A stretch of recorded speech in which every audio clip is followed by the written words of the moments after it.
Hey TV fans, welcome to Tori Talks TV. I'm Tori. And I'm Dr. S. In this video, we'll be discussing Ted Lasso Season 2, Episode 8. This episode is called Man City. Is everybody okay? After watching this video, I was not okay. No. This episode ripped my freaking heart out. Yes.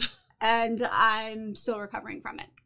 How do you feel? Same. I mean, well, we'll get to the part that was the most for me, and I want to know what was the most for you when we get to that part. Let's start on a lighter note. Okay. I would say maybe Sam-Rebecca relationship. Okay. Yeah, let's go there. I feel good about that. Okay. All right. So Sam decides he's going to initiate a dinner plans with his mystery girl. Yes. And she accepts. Oh my gosh. I was so... okay, so I have to say, I had my take on this, which was, no, I'm not into it. I think that Rebecca is going to say no. I have more of a maternal role in this thing, and that's where I want it to go. But that went away real quick. The second I saw, I don't know, Sam's confidence, the way that I kind of saw the moment when he's talking to his dad, and that's what kind of gives him the confidence to go ahead and finally ask for the meetup. I like that. It just reminded me of how important it is to have a supportive parental figure. Yes. It just made it work for me, and I was like, you know what? I would love to have a relationship with someone who has a supportive parental figure, because look at how confident he is. That's a very good point, right? Dr. S. Yes, that is so true. No. But he needs to get a haircut first, though. Sorry to take that down. Amazing. But apparently Captain Isaac gives like the best haircuts. It's a whole experience, but he only does one per season. One per season? Well, because if he gave more than one per season to everyone on the team, that would be a full-time job. Right. Right? So they save it up for that special day. That's still a lot. Yeah. Haircuts, right? I love that they made such a big deal about it. It was like a spotlight. Watching it like it was a performance. It was art. Yes. It was artistic. He did look really good. So when Rebecca and Sam are there at the same bar waiting for their people, when they finally realize, I'm glad it didn't take too long. Yeah. They finally realize that it's them. It's each other. Yes. Right? And Rebecca's not okay with it. Sam laughs, which you'd expect a 21-year-old to do. But I didn't know he was only 21 because this confidence you speak of. Right? I knew he was young. Okay. But I thought maybe mid-20s. Like early mid? Yeah. 24, 25? Yeah. 21's really young. It is pretty young. And she says she feels like a pedophile. She says pedophile. Pedophile. I love the way they say it. It's kind of adorable, but that's such a horrible word to say. It sounds adorable. Okay, now I feel bad about it. The way she said it was... It was adorable. Yeah, to us, because we say pedophile, they say pedophile. Yeah, now I feel He weird. looked really good in that suit. And that was a nice suit. Oh my gosh. Did you laugh out loud when she says she's grooming him? Because I did. Again, it's kind of gross, but it was just funny how she said, no, there's just no way. She was definitive about it. But then they decide to go ahead and have the dinner, and they're really hitting it off. Looks like things are going well. She tries to resist him at the end of the night. Mm-hmm. How can you resist Sam? She kisses him. Yes. But she was like, that's it. And we can't do this ever again. Never. But later in the episode, when she's watching his post-game interview, I think she saw what you saw. And she decides to say, what's your address? Let's meet up. Are you around? Let's go. Yes. And when she went to open the door, I out loud gasped when he was there. Yes. He was there. Oh my God. At the door. She said, well, why did you give me your address? And he said, for next time. How about that for confidence, people? Good job. Not only am I at your door, but I'm already assuming there's going to be a next time. Because he's that good. And I was down with that. I don't normally like that kind of cocky, but it wasn't cocky. It was just Sam. I like that we're rewriting the whole, older women can't date younger men. I mean, I think that, okay, I'm sorry, Jason Sudeikis, but his ex-wife now, soon to be Olivia Wilde, is dating somebody 10 years younger than her. Mm-hmm. And why is this a big deal? And they connected on a level that was completely not superficial. Yes. So I am pro Sam and Rebecca, because especially since his post-game interview, he said, well, I just know we had to try. We had to at least try. Yes. You have to at least try. They may not go anywhere, but at least they will know. Yes. Because they tried. All right. Oh my gosh. Now let's get to the really rough stuff. We find out that Dr. Sharon, she has somebody that she talks to. It's not very specific whether it's a psychologist, psychiatrist, therapist, but she has someone to talk to. Yes, which is very common for a helper to need help, right? So you're always kind of checking in with somebody on your own mental health as well. Right. And she's venting about Ted. And I love that her therapist, whoever, calls her out for, I mean, I guess there's a lot of similarities between Ted and Dr. Sharon. And being vulnerable. It was so interesting to see that because I would not have called that at all. I thought she was totally, she knew everything. Right. But no. Yeah, and then her therapist or whoever says to meet him halfway. Mm-hmm. That's always a good rule of thumb, in my opinion. Okay, this is probably really obnoxious, but whoever the lady is that plays the therapist sounds like Mama Pig from Peppa Pig. Mommy Pig? No? Okay, I watched too much Peppa Pig. You need to watch it again and see if I catch that. Let me know if you do. So, Dr. Sharon is on her way, on her bike, gets hit by a car. I thought she was dead. Oh, I thought that was a possibility. Mm-hmm. But, okay, we also have to talk about just her attitude as she was driving along on that bike. Oh, yeah. It was a whole nother side. It was a mood. It was great. Yeah. Of course something bad was going to happen because if you're that happy and jolly, you're going to get hit by a car. No, sorry. That sounds terrible. Was she jolly, though? She was she's kind of, like, snippy. She was kind of like, yes. With her, I don't know, yes. What was she exuding? I can't think of the word. But she was getting out her what she needs to get out so that she can go listen to people and be compassionate. There you go. So that's fine with me. Yes. Ted was calling while this happened. So Ted's at the hospital with Dr. Sharon, and you can tell she's not comfortable with that. I love when he said, "You mean all this is paid for?"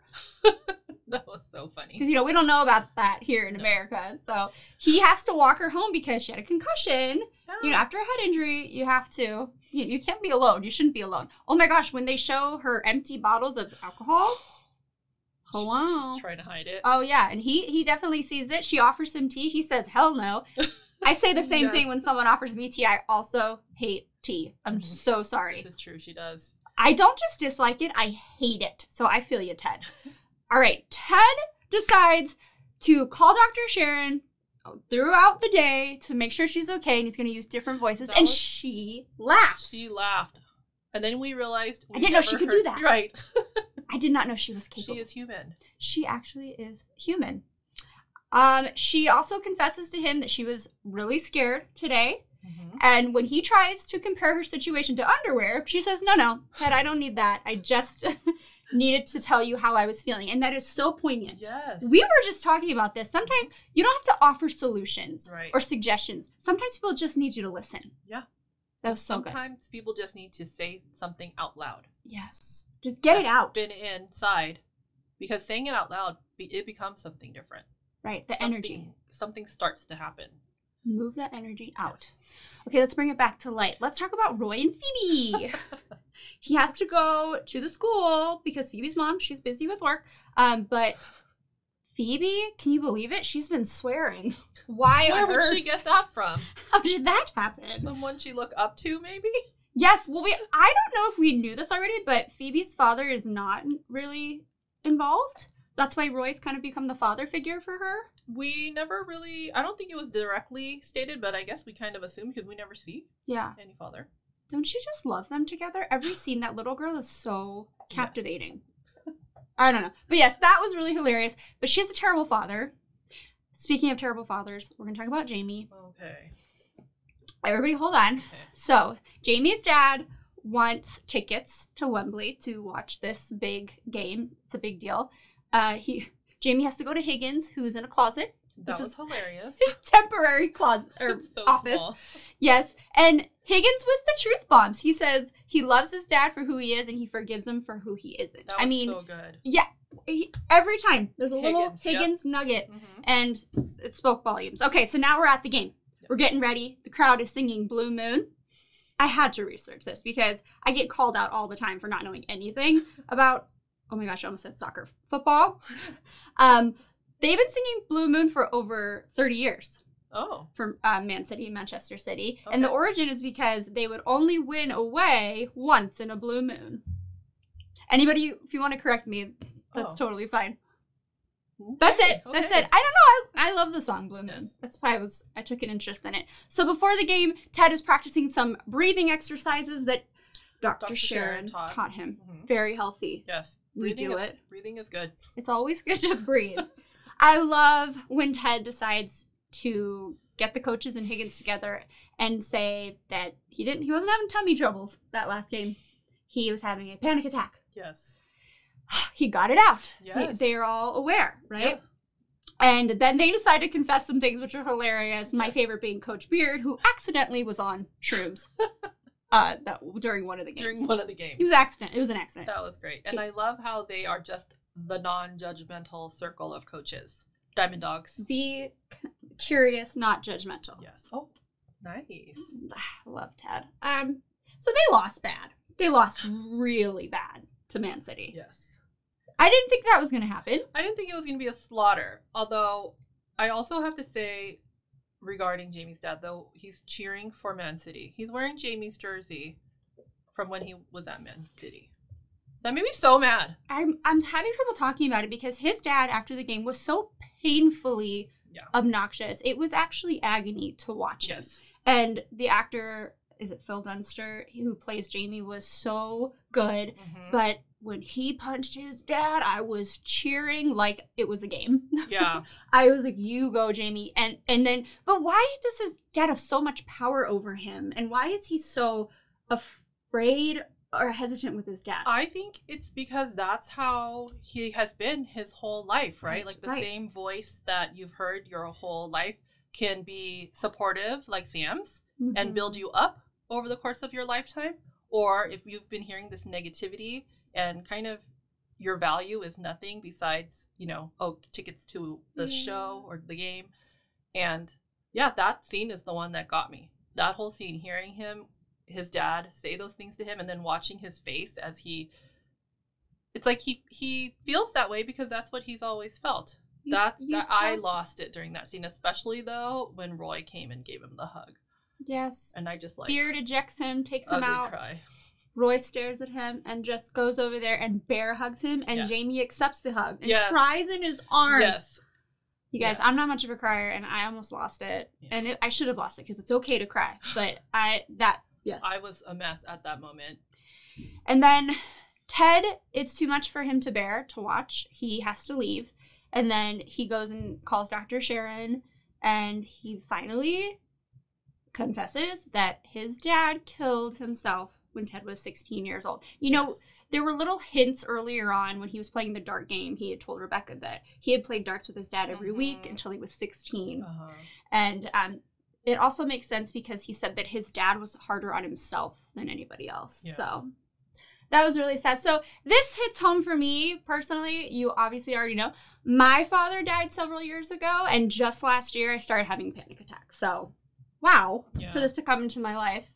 Crazy. So basically, if you don't get your grief out, it's going to escape somehow. It might manifest as a panic attack. Yes. You know what I mean? But you have to get it out. And unresolved grief is very unhealthy for mind, body, soul, everything. I totally agree.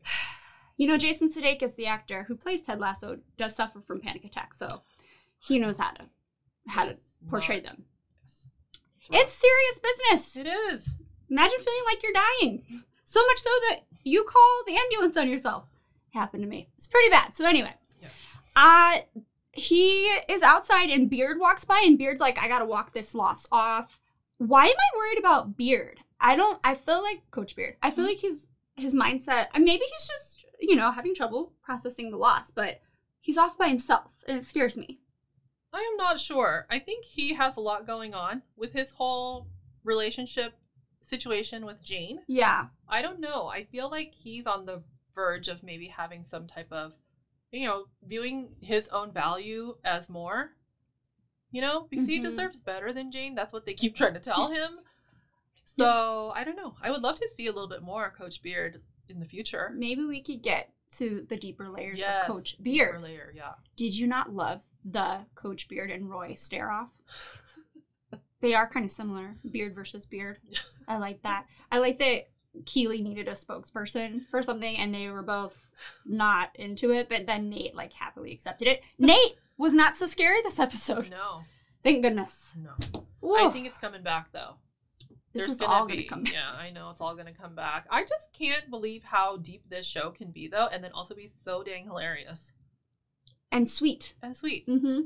I know. Yeah, and just so vulnerable. Like, so many characters get to be explored. Like, I did not think we were going to get to know Dr. Sharon in this way at all at the beginning of the season. And now I'm like, oh, she's deep too. Yeah.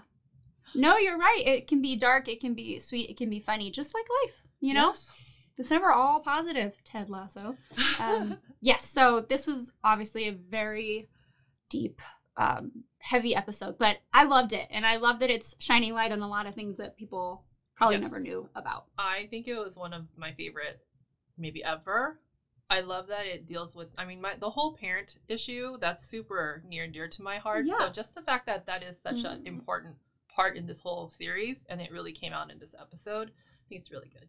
Yes. Love your kids, people. Oh, yes, indeed. See them. See them, yes. Oh my gosh, you guys, that was a lot. So let us know what you thought of this episode. Please comment below. I look forward to reading them and discussing this with you. And then please, if you can remember, like and subscribe. And then we'll see you next time. Thank you so much for watching. Bye-bye.